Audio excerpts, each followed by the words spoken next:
आज ना बैठ के एक बहुत अच्छा वाक़या हुआ। मेरा एक दोस्त है, वो साथ बैठ के अपने बारे में कुछ बता रहा था, तो उसके मोबाइल में मैंने देखा कि लिखा हुआ है फेस योर एफिंग फियर।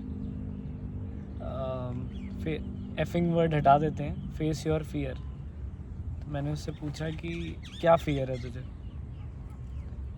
उसने मुझे कहा, पहले तो वो समझने की कोशिश करता रहा कि ये डायरेक्ट सवाल का जवाब क्या दूं, तो उसकी आंखें इधर उधर हुई। फिर उसने मुझे कहा कि मैं आपको बताऊंगा। तो मैंने कहा बताओ क्या डर है, डर तो पता होना चाहिए अपना। पर उसको सही से जवाब देना नहीं आया। फिर थोड़ी बहुत हमने इधर उधर बात करी, फिर बात पहुंची कि पीस ऑफ माइंड नहीं है, ये मेरा डर है। तो आज जो मैं बोलना चाहता था, पीस ऑफ माइंड क्या होता है आपके हिसाब से, क्या है। तो मैंने उसे जवाब दिया कि मतलब ये सवाल उसने किया नहीं मुझसे, मैंने उसको खुद कहा कि मेरे हिसाब से पीस ऑफ माइंड होता है एक एक ऐसा परसेप्शन कि हम सेफ़ हैं, सिक्योर है जहाँ पे हम हैं। मतलब सब कुछ हमारे हिसाब से चल रहा है, या फिर सब कुछ सही है, जैसा भी है सही है। तो मैंने उसको ये बोला कि अगर तुझे पीस ऑफ माइंड चाहिए तो क्या तू आज की रोज़मर्रा की ज़िंदगी में, जिसमें तुझे ऑफिस भी आना है, तुझे घर का ख्याल भी रखना है, तुझे होने वाली बीवी का ख्याल भी रखना है, तुझे अपने माँ बाप का ख्याल भी रखना है, और काम भी करना है, बहुत सारी चीज़ें करनी हैं। तो जो दिन के आपके 16, 17, 18 घंटे जितना आप इधर उधर होते हो, तो क्या ऐसी ज़िंदगी में पीस ऑफ माइंड आ सकता है। तो फिर मैंने उसे चार्ट बनाने की कोशिश करी कि कैसा दिखता है, मतलब पीस ऑफ माइंड कैसे आएगा।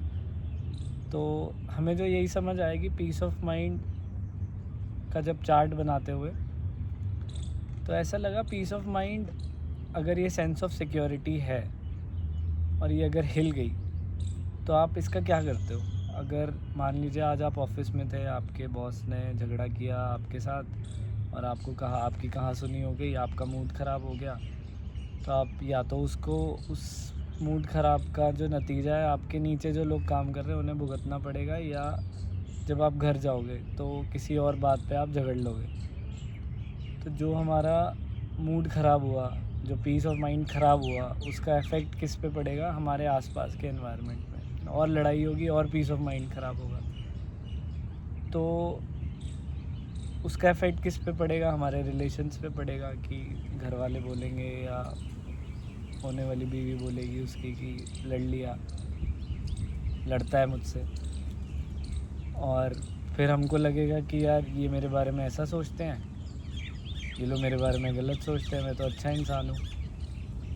फिर हम उसी में उलझ के रह जाएंगे, और क्योंकि रिलेशन ख़राब होगा, बात ख़राब होगी, और हम फिर पीस ऑफ माइंड के पीछे ही दौड़ते रहेंगे कि पीस ऑफ माइंड मिल नहीं रहा।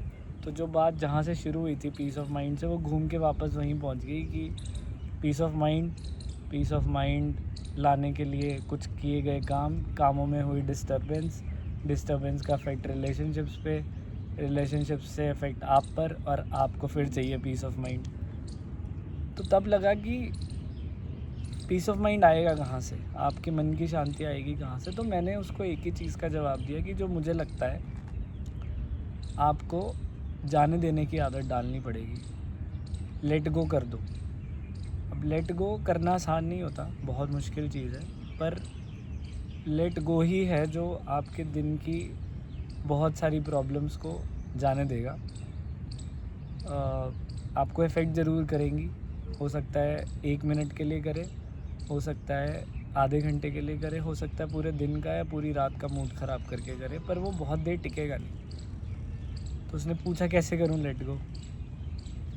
तो मुझे अभी फ़िलहाल जब उसे समझाते हुए यही समझ आया कि एक तो हमें पहले पता होना चाहिए कि जो डिस्टर्बेंस या सिचुएशन बनी है वो हमसे बड़ी नहीं है। हम उसको बैठ के देख सकते हैं, वो नेगेटिव थॉट जो है उसको देख सकते हैं। अगर हम उसको देखना सीख गए तो हमारा पहला काम सॉल्व हो जाएगा। दूसरा काम उसके बाद ये करना है, हमें सांस लेनी है। और जब सांसों पे ध्यान जाता है आपका मन अपने आप शांत होने लगता है। तो सिचुएशन ख़राब होने का नतीजा ये होता है, मान लीजिए आपकी, जैसे मैंने एग्जांपल दिया था, आपकी लड़ाई हुई। लड़ाई होने के बाद आपके दिमाग में कुछ केमिकल रिलीज़ होंगे, वो केमिकल नेगेटिव थिंकिंग को और उठाएंगे। तो अगर आप ये मान लो कि ये जो मेरे सामने समस्या खड़ी हुई है, ये समस्या है, कुछ और नहीं है, ये एक समस्या है और इसका हल करना है। तो आपका नेगेटिव थिंकिंग सबसे पहले रुकेगी। अगर जैसे ही आपको ये बीच में थॉट आ जाएगा कि ये एक समस्या है, इसका हल करना है, तो आपकी नेगेटिव थिंकिंग भागेगी नहीं। और दूसरा, आपको अपनी सांसों पे ध्यान देना पड़ेगा। और तीसरा, सांसों पे ध्यान जाते ही आप जब रिलैक्स हो जाओगे तब आप सोच पाओगे कि अब इसका किया क्या जाए।